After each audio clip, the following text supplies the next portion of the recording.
भारत के इतिहास में कई महान राजा हुए, लेकिन एक नाम ऐसा है जो सिर्फ एक सम्राट नहीं बल्कि एक युग निर्माता माना जाता है। वो नाम है चंद्रगुप्त मौर्य। एक साधारण लड़का जिसने न सिर्फ खुद को बनाया बल्कि पूरे भारत को एकजुट कर दिया।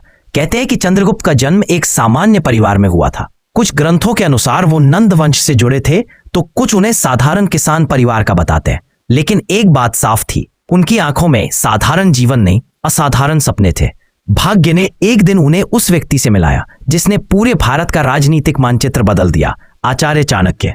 चाणक्य ने चंद्रगुप्त की प्रतिभा पहचानी। उन्होंने कहा, तुम सिर्फ एक बालक नहीं, एक भावी सम्राट हो। इसी मुलाकात से शुरू हुआ भारत के सबसे शक्तिशाली साम्राज्य का सफर। उस समय मगध पर नंद वंश का शासन था। धन तो बहुत था, लेकिन जनता नाखुश थी। चाणक्य और चंद्रगुप्त ने रणनीति बनाई और जनता का समर्थन हासिल किया। कई युद्धों और संघर्षों के बाद चंद्रगुप्त ने नंद वंश को हटा दिया और मगध के सिंहासन पर बैठ गए और यहीं से शुरू हुआ साम्राज्य। इधर भारत में चंद्रगुप्त मजबूत हो रहे थे, उधर पश्चिम में आई थी सिकंदर की सेना। सिकंदर के जाने के बाद उसका सेनापति सेल्यूकस निकेटर भारत पर हमला करने आया। लेकिन चंद्रगुप्त सिर्फ एक राजा नहीं, एक रणनीतिक जीनियस थे। एक बड़े युद्ध के बाद सेल्यूकस ने हार मान ली।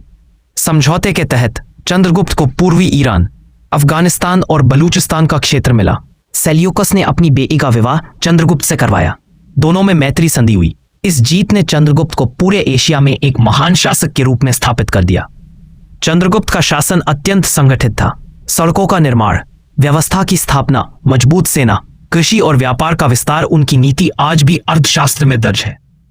कहा जाता है, एक साधारण लड़के का भारत का महानतम सम्राट बनना दिखाता है कि दृढ़ इच्छा शक्ति, योग्य मार्गदर्शक और साहस से क्या हासिल किया जा सकता है। चंद्रगुप्त मौर्य एक ऐसा नाम जिसने भारत को एकता का अर्थ समझाया। अगर आपको ये वीडियो पसंद आई हो तो लाइक करें, शेयर करें और इतिहास की ऐसी अद्भुत कहानियों के लिए हमारे चैनल को सब्सक्राइब करें।